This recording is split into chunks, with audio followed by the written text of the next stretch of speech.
hours connected with the strike to get your strike benefits from the union. So it was not that the people who were there were necessarily, they were generally not leaders of the unions, in that they weren't members of the executive committee or the negotiating committee. And they were there pretty much to do their time. And that's how I did my time. And then after I was injured, the strikers started a weekly paper called the Detroit Sunday Journal, and some of the strikers did that as at least part of their obligation to work in support of the strike. And I did some coverage of stories in Lansing for the Detroit Sunday Journal as part of my working for the benefits from the union. Some of the other people who I interviewed also mentioned the Sunday Journal. I was wondering if you could describe that newspaper a little bit. Yeah. It was a tabloid-sized newspaper, and it was written by reporters and photos from photographers who generally covered those issues, those events, those communities before they were on strike. So there were some stories that related to the strike, but there were other stories about what was going on in Detroit or Hamtramck or Bloomfield Hills or Lansing. And there was some, but not much, advertising. It was sold or distributed primarily in the Detroit area, but bundles of them came to Lansing and they were distributed to all the other media organizations. So I would sometimes pick up the bundle or a bundle, and then I would put them in the mailboxes at the Capitol for all the press organizations. I think they were distributed to state officials as well.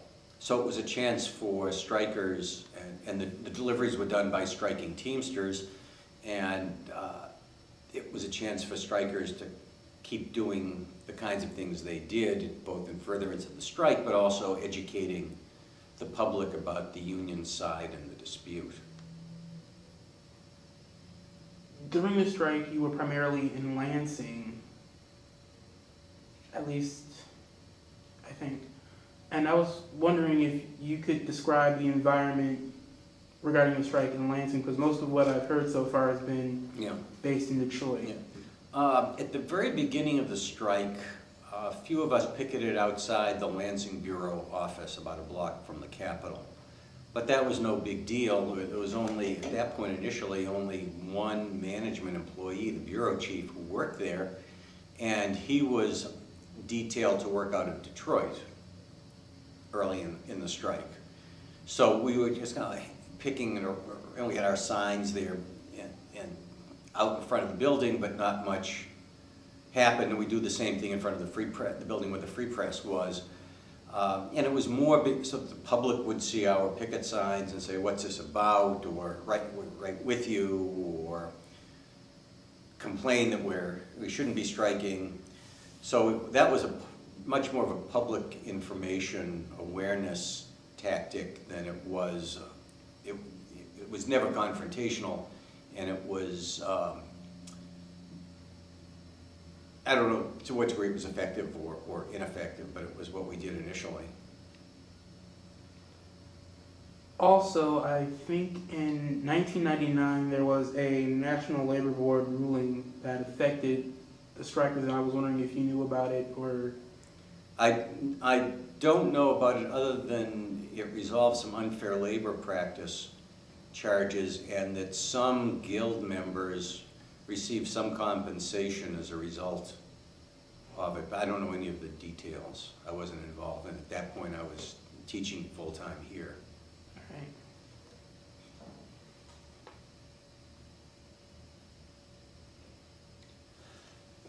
right.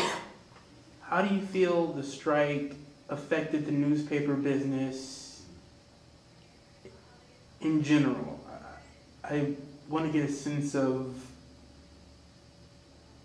how it impacted how things are done. Okay.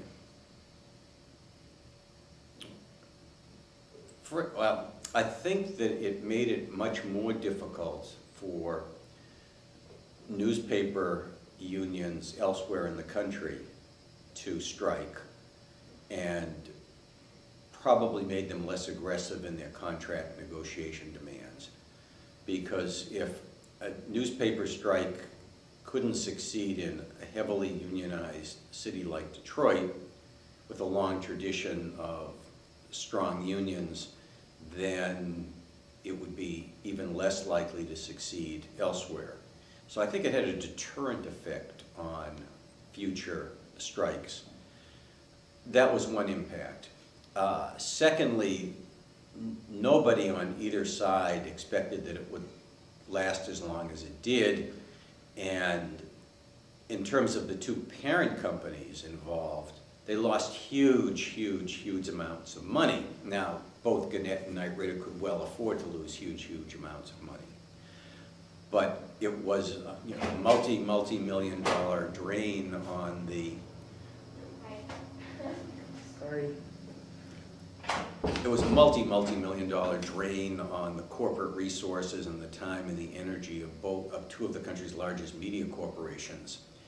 And as a result of those losses, I have no doubt that when things settled down, that the corporate owners decided to spend less money on Detroit.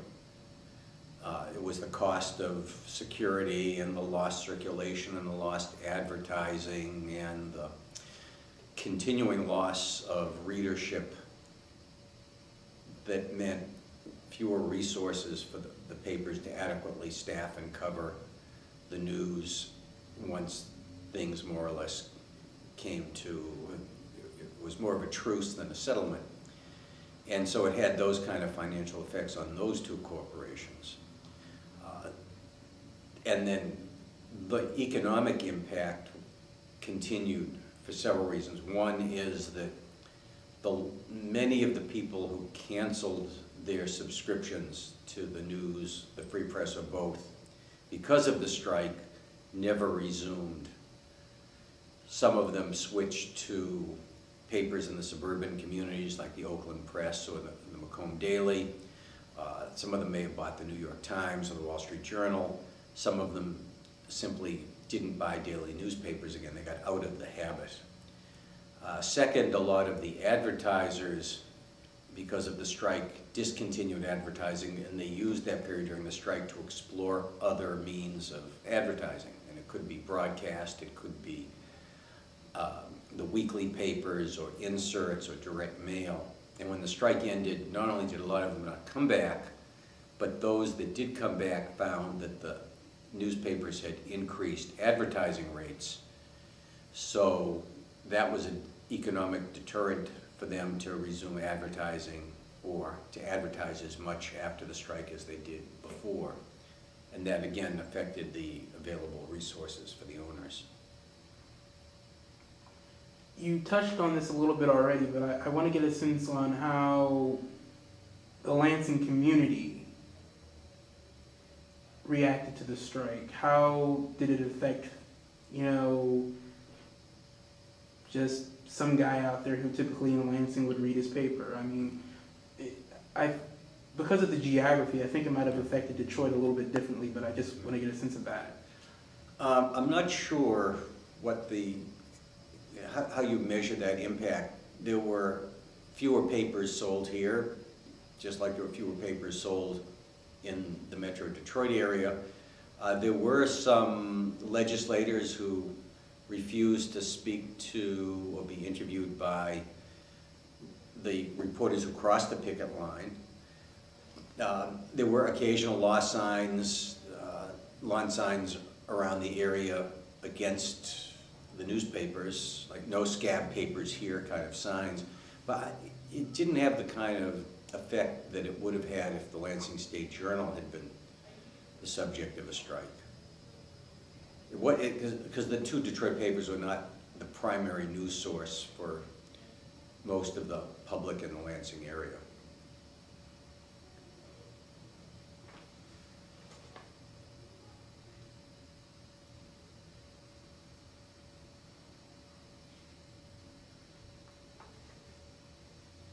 I think you may have also touched on this a little bit, but how did some of your colleagues feel about the strike the sense I've been getting from other interviews is that there was a lot of division, and I just want to see how that might have affected things in Lansing. Yeah.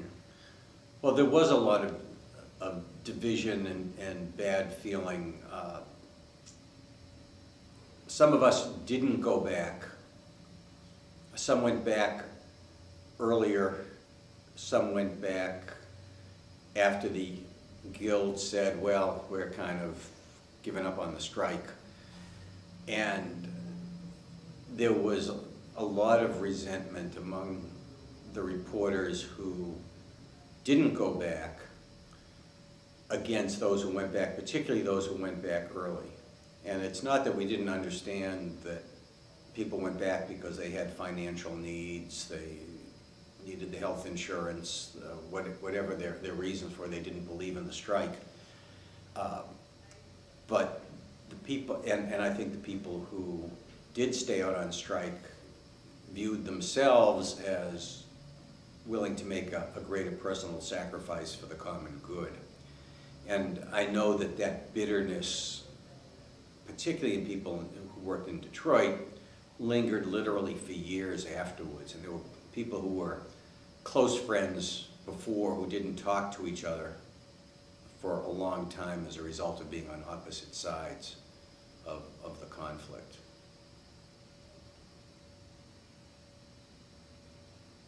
That was probably the most difficult thing is that long-time friendships and professional relationships shattered as a result of the strike.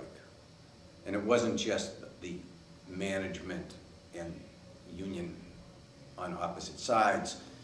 I think reporters understood that if you were in management, you had made that commitment, you weren't represented by the union, and you were obligated to go to work. And the strikers may not have liked seeing their editors walking across the picket line or running into the building to avoid being yelled at, but I think there was more, not sympathy for the management, but at least an understanding of why the managers did it, and more resentment against the rank and file workers who crossed the picket line.